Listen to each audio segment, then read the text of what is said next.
Welcome back mga ropa, kwentuhan muna tayo. Pag-usapan natin ang semifinals ng Olympic Basketball. Team USA versus kupunan na naman ng Team Serbia ang mag-aarap at ang kupunang mananalo dito ay aabante na sa Olympic Basketball Finals para tangkain kuhanin ang gold. Ito ang full game breakdown o analysis kung paano nagawang makambak ng Team USA ang kupunan ng Team Serbia kahit tinambakan na sila. Okay game. First quarter mga ropa, ang unang puntos ng laro ay galing kay Steph Curry sa kanyang mid-range shot. Actually mga ropa, first quarter pa lang ay napakainit na sa 3 points ng kupunan ng Team Serbia. Ganon din naman ang kupunan ng Team USA dahil yan sa pangungunan ni Stephen Curry. Ngayon mga ropa, pag-usapan naman natin ang ginamit na depensa ng Team USA.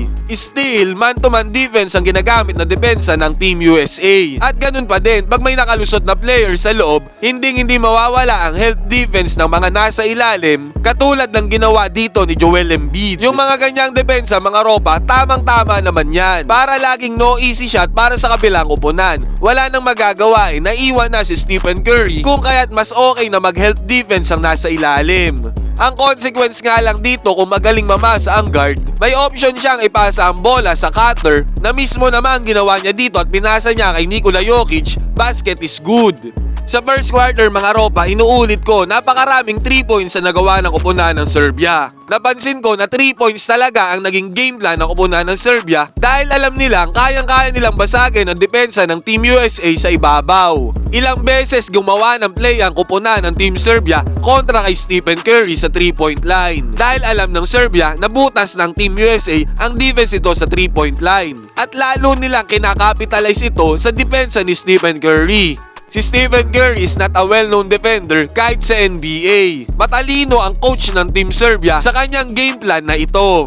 Maraming 3 points ang naipukol nila kung kaya't lumamang ang Serbia sa first quarter. Diba si Stephen Curry na naman at alam na alam din talaga ni Nikola Jokic kung paano pigilan itong si Stephen Curry sa depensa dahil di talaga ito makahabol sa kanyang screen. Napakagandang game plan para sa Team Serbia, basket is good again. Para sa kupunan naman ng Team USA, kahit napakainit sa 3 points ng kupunan ng Team Serbia, kinounter naman nila yan gamit si Stephen Curry. One-man show ang ginawa ni Stephen Curry sa first quarter. Kulang na lang mga ropa ay paggamitin niya ng payong lahat ng nasa arena sa dami ng 3 points sa kanyang pinukol sa first quarter. Ito ang dahilan na kahit sa dami ng 3 points na naipasok ng kupunan ng Team Serbia, hindi nila nagawang tambakan ng kupunan ng Team USA. Halos si Stephen Curry lang ang miscore sa first quarter. Hirap na hirap ang Team Serbia na pigilan si SC30 para buhatin ang kupunan ng Team USA. Nagtapos ang first quarter lamang sila Jokic 31-23. Second quarter, parang nababalisa na ang kupunan ng Team USA. Sa pagbubukas sa second quarter, inilabas si Stephen Curry pero still natitirahan pa rin ang kupunan ng Team USA sa 3 points. Tatlong magkakasunod na 3-pointers ang pinakawala ng Team Serbia at still no adjustment ang ginagawa ng Team USA at lumamang ang Serbia ng 15 points sa second quarter sa score na 47-32. Mabuti na lang talaga kahit tambakol na ang kupunan ng Team USA ay hindi sila nawawala ng sagot kontra sa Team Serbia. Pumukol ng 3-pointer dito si Joel Embiid. Basket is good at binanis niya din ang depensa ni Nikola Jokic para sa isang slam dunk. Balikan natin ang nangyari doon mga ropa. Actually good defense talaga yan para kay Jokic. Kapuri-puring player talaga itong si Nikola Jokic. Napakatalino niya. Dahil alam niyang naka 3 points si Joel Embiid earlier. Kaya naman this time ay sinabayan niya na ito sa 3-pointer. Yun nga lang ay na-fake taxi siya ni Joel Embiid. Kung kaya naka-slam dunk ito ng libre, basket is good. Dito naman maling depensa ang ginawa ng Serbia. Dinouble team nila si LeBron James at iniwan nila si Stephen Curry na libre sa 3 points. Dinouble team nila ang player na napakagaling pumasa at iniwan nila ang player na napakagaling sa 3 points. At syempre magaling pumasa si LeBron James, nakita niya ang double team. Ipinasa niya yan kay Stephen Curry na isa namang greatest shooter of all time. Basket is good. Sa mga huling segundo na second quarter, gigil si LeBron James pumoste sa ilalim. Nakakuha pa siya dito ng counted and a foul at sinabihan pang too small ang kanyang bantay. Nagtapos ang second quarter sa score na 54-43. Napaka-solid na player ni Bogdanovic mga ropa. Konting space lang ang kanyang kailangan. Napakalayo niya na pero tinira niya pa rin at nagawa niyang ipasok ito. Basket is good. Walang adjustment na ginagawa ang Team USA sa kanilang defense. Kung kaya't ang Team Serbia ay nag-i-stick sa ganitong paulit-ulit na play, which is napaka, sobra at super effective dahil napakarami nilang shooters at ang iinit napakainit pa nito.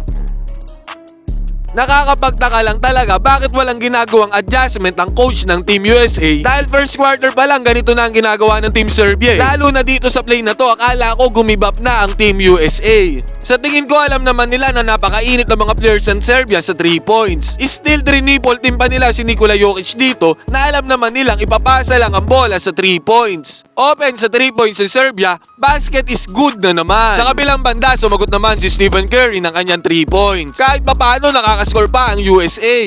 Pero still sa Serbia ang third quarter, commendable ang kanilang mga plays na ganito. Screen ni Jokic sa ibabaw, screen pa ng isang player, bali 2 screen yan. 2 screen ang dinaanan ni Derrick White at bago pa siya makalapit sa player ng Serbia, nakabukol na ito sa 3-pointer. As usual, basket is good para sa Serbia. Another one, screen lang ulit. Pag nakakita ng liwanag, ibubukol na yan. At sa pagkakataong to, napaul pa ang player ng Serbia para sa 4-point play.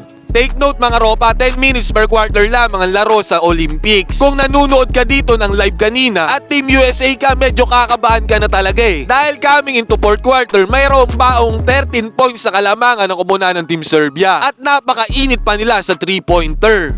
Okay, fourth quarter mga ropa. Dito na nakasalalay ang dignidad at prinsipyo ng mga players ng Team USA. Sa quarter na ito, bawat possession nila ay napaka-importante at walang possession na dapat sayangin. Ganon din naman sa kupunan ng Serbia, bawat score nila ay napakalaking kontribusyon para may panalo nila ang game at maka-advance na sa Olympic Basketball Finals. Yun nga lang mga ropa, nag-Avengers mode na ang Team USA. Tulad ng sabi ko, bawat possession ay importante. Sulit na sulit ang bawat possession sa kupunan ng Team USA.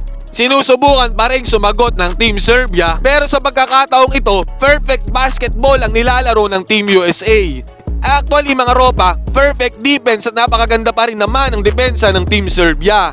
Yun nga lang ay Avengers mode na itong Team USA at hindi nila ito mapigilan. At sa drive nga ni LBJ na ito, tumabla na ang score ng USA sa Serbia. At sa isang iglap lang ay all 84 na ang score, humigit kumulang 3 minuto ang natitira sa fourth quarter. Isa pang take note mga ropa, hindi pa rin nag-adjust ng depensa ang Team USA sa fourth quarter. Ganun pa rin, dino-double team, triple team pa rin nila si Nikola Jokic. Kaya't naka-easy 2 points sila dito, 86-84. Kabilang possession, ang ganda ng screen ni Joel Embiid para kay Stephen Curry. At the same time, ang gandang read naman para kay LBJ para gawin ang pasang ito. Open na open si Stephen Curry sa 3 points, basket is good. At sinundan pa yan ang pass break points ni LBJ at another steal ni Stephen Curry para sa isa na namang pass break points. At kahit hindi member ng Bini itong si KD, nilagyan niya ng cherry on top ang Serbia para selyuhan na ang panalo para sa Team USA. Ang mga huling puntos ng Team USA ay galing kay LeBron, Stephen Curry at kay KD. Nakambak ng Team USA ang laro sa score na 95-91. Aabante na sila sa finals at makakaharap nila ang kupunan ng France na pinangungunahan ni Victor Wembanyama. Ano ang masasabi nyo sa game na ito ng Avengers Squad ng Team USA mga ropa? Pwede kayong mag-comment dyan sa baba, magkwentuhan tayo.